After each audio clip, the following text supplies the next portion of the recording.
Hello friends, welcome to Priyaranjan Computer Tutorial. This is second video of MS-DOS.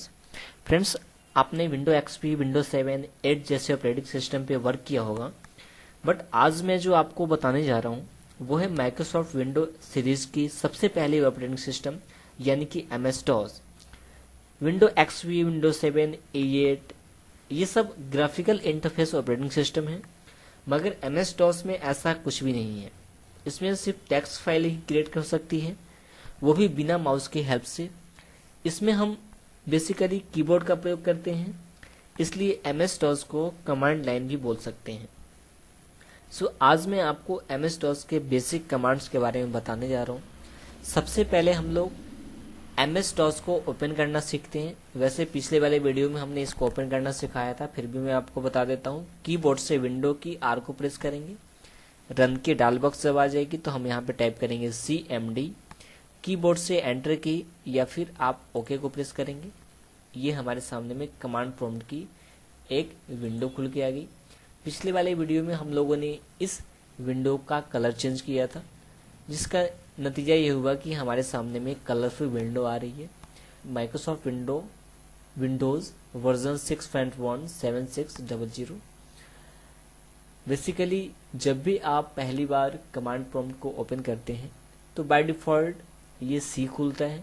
Users और जो आपने user account बना रखा है वो यहाँ पे लिखा हुआ आता है.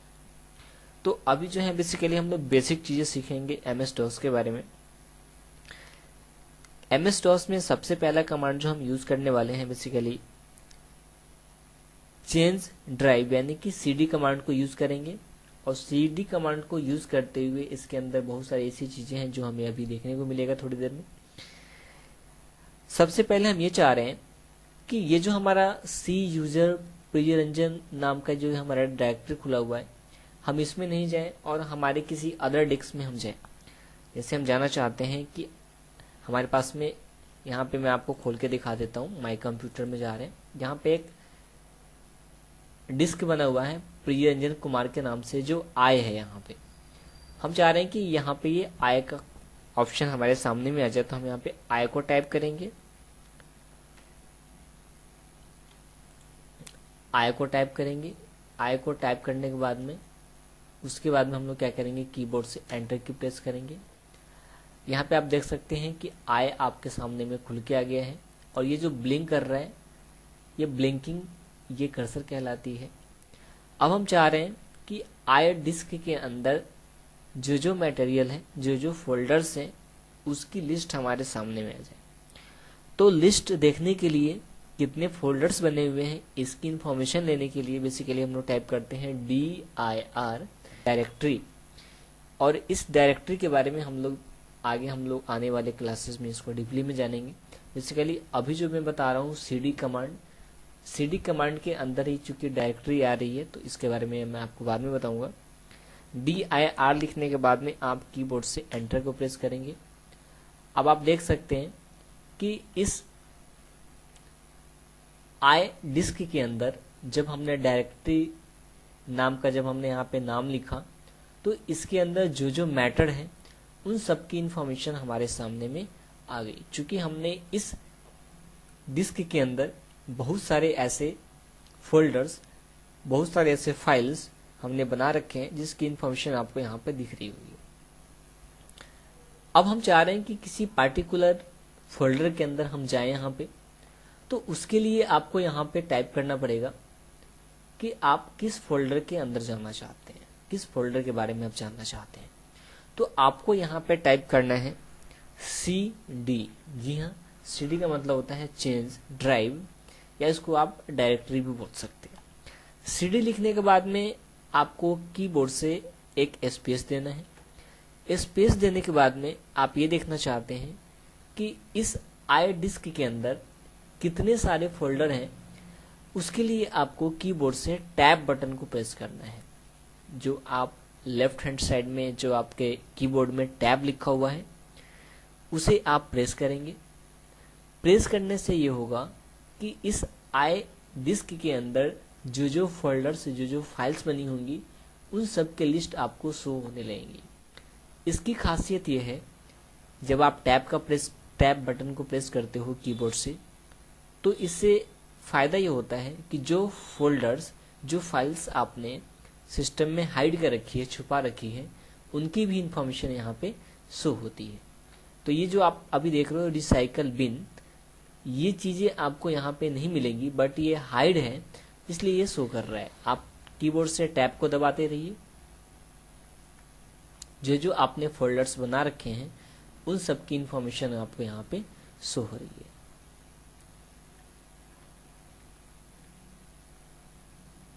बेसिकली मुझे जो यहाँ पे खोलना है, प्रिय रंजन के नाम से मैंने एक फोल्डर बना रखा है। जी हाँ, ये आ गया प्रिय रंजन कुमार।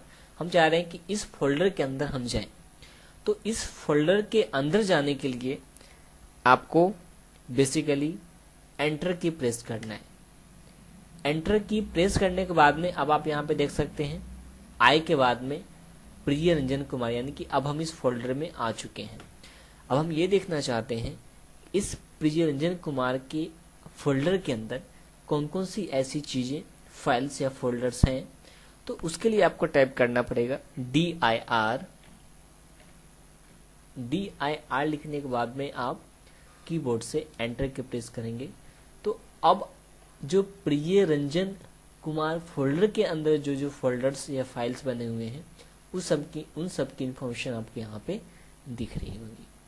क्योंकि मैंने यहाँ पे बहुत सारे डाटा को सेव कर रखे हैं। बेसिकली हमारा जो हार्ड डिस्क है वो 1500 GB का है, तो इसके अकॉर्डिंग हमने बहुत सारे यहाँ पे मैटर डाल रखे हैं। अब आप इस प्रिय रंजन कुमार जो फोल्डर आपने बना रखा है, इन सब को आप देखना चाहते हैं बेसिकली एक एक करके। तो आपको मैंने कहा था कि CD लिखना है। CD लिखने के बाद में आपको स्पेस देना है और आपको टैब बटन का प्रेस करना है। ये देखिए, इसका फायदा ये है, एडवांटेज ये है इसका कि जो फाइल्स फोल्डर्स आपने हाइड कर रखी है उनकी भी इंफॉर्मेशन यहाँ से आपको मिल सकती है। ये बहुत सारे हमने फोल्डर्स बना रखे हैं, आप यहाँ पे देख सकते हैं।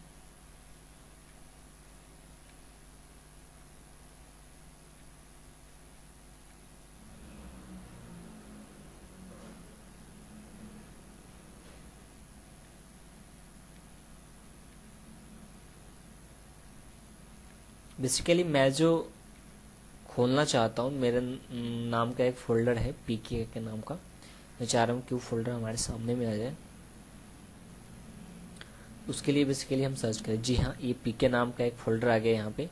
अब हम क्या करेंगे, कीबोर्ड से एंटर की को प्रेस करेंगे। अब हम आ गए यहाँ पे, बहुत ध्यान से देखिएगा। आई डिस्क के अंदर प्रिय रंजन कुमार फोल्डर के अंदर पीके नाम के फोल्डर के अंदर आ गए। अब हम देखना चाहते हैं कि इस पीके नाम के फोल्डर के अंदर कौन कौन से फाइल्स या फोल्डर्स हैं। तो उसके लिए फिर आपको टाइप करना पड़ेगा dir लिखने के बाद में आप क्या करेंगे, एंटर की प्रेस करेंगे। तो ये आप देख सकते हैं, इसके अंदर हमने कुछ इमेजेस, कुछ फाइल्स वगैरह हमने डाल रखी हैं, जिसकी इंफॉर्मेशन आपको यहाँ पे दिख रही है।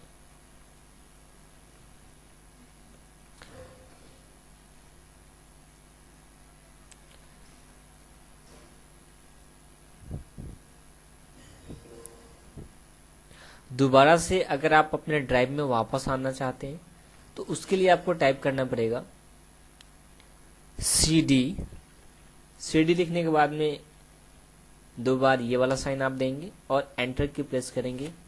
तब आप देख सकते हैं यहाँ पे आप आई डिस्क के अंदर आप आ गए प्रिय रंजन कुमार के अंदर। ठीक है, उसी तरह से अगर आप जाना चाहते हैं किसी और फोल्डर के अंदर है, किसी और फाइल्स के अंदर, जैसे हम यहाँ पे टाइप करते हैं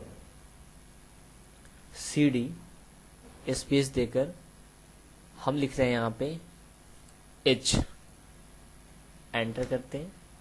ये लिख रहा है कि the system can not find the path specify, यानी कि ये जो आई है, इस आई के अंदर जो प्रिय रंजन कुमार का जो फोल्डर है, इसके अंदर ये H नाम की फाइल या फोल्डर इसको फाइंड नहीं कर पाया, जिसके लिए लिख रहा है कि the system can not find the path specify.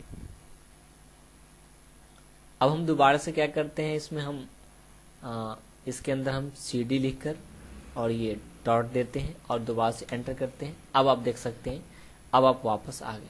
क्योंकि इसके अंदर ये चीज़ें नहीं मिल रही थी तो हमें CD लिखकर H नहीं लिखना था, हमें CD लिखने के बाद में 2 बार डॉट देना था, तब हमें एंटर की प्रेस करना था। अब हम दोबारा से हम इसमें आ गए।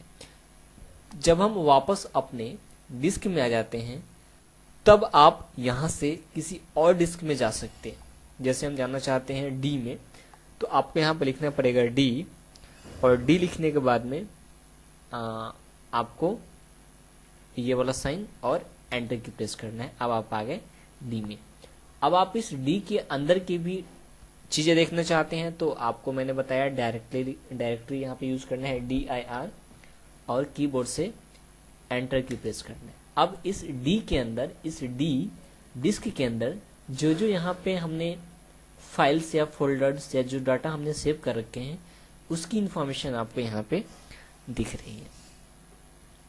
ठीक है, और इसके अंदर भी आपको जाना है तो फिर आपको लिखना पड़ेगा यहाँ पे CD लिखने के बाद में स्पेस, और आपको कीबोर्ड से टैब बटन को प्रेस करना है। तो इसके अंदर के जितने भी फाइल्स, फोल्डर्स, जो डाटा है आपका, उन सब की इंफॉर्मेशन यहाँ पे आपको शो होने लगेगी। ठीक है, ये है। उसी तरह से अगर हम ये चाहते हैं कि फिर से दोबारा से हम वापस आ जाएं, एक चीज मैं आपको यहाँ पे और चीज बता दे रहा हूँ। जैसे हम फोल्डर के अंदर जा रहे हैं, फिर हम फोल्डर के बाहर आ रहे हैं। अगर हम इस काम को यहाँ से करें, अगर जैसे माई कंप्यूटर के अंदर आते हैं या फिर हम इसके अंदर आते हैं, हम दोबारा से बैक आना चाहते हैं, तो ये तो चूंकि ग्राफिकल इंटरफेस है, यहाँ पे हम कुछ भी कर सकते हैं। लेकिन ये चीज़ें यहाँ पे ऐसे नहीं हो रहा है। उसके लिए हमें बार बार हमें कुछ मैटर को यहाँ पे टाइप करना पड़ रहा है। दोबारा से हम वापस जाना चाहते हैं तो उसके लिए हमको लिखना पड़ेगा CD डॉट एंटर। अब हम दोबारा से आ गए D में। हम ये चाहते हैं कि जो हमने इतना मैटर लिखा है,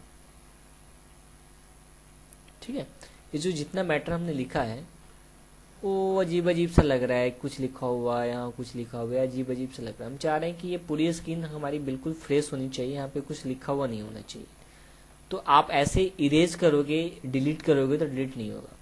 उसके लिए एक कमांड यूज करना पड़ेगा आपको, जो कमांड है CLS का। जैसे ही आप CLS लिखेंगे और कीबोर्ड से एंटर की प्रेस करेंगे तो जो जो आपने यहाँ पे टाइप कर रखा था, अब आप देख सकते हैं यहाँ से जब आप स्क्रॉलिंग करेंगे तो कुछ भी आपको यहाँ पे नहीं दिख रहा है। अब हम बेसिकली इसको बंद करने का तरीका सीखते हैं कि कमांड प्रॉम्प्ट को बंद करते कैसे हैं। एक तो ये तरीका है जो सॉफ्टवेयर आप यूज करते हैं, उसके लिए आप यहाँ से क्रॉस बटन पे क्लिक करते हैं तो आपकी वो विंडो क्लोज हो जाती है। दूसरा तरीका ये है, अगर आप कमांड के द्वारा इससे बाहर आना चाहते हैं तो आपको टाइप करना पड़ेगा EXIT लिखने के बाद में आप कीबोर्ड से एंटर की प्रेस करेंगे। अब आप देख सकते हैं कि आपने जो कमांड प्रॉम्प्ट की विंडो खोल रखी थी वो परमानेंटली आपके कंप्यूटर सिस्टम पे बंद हो गई है।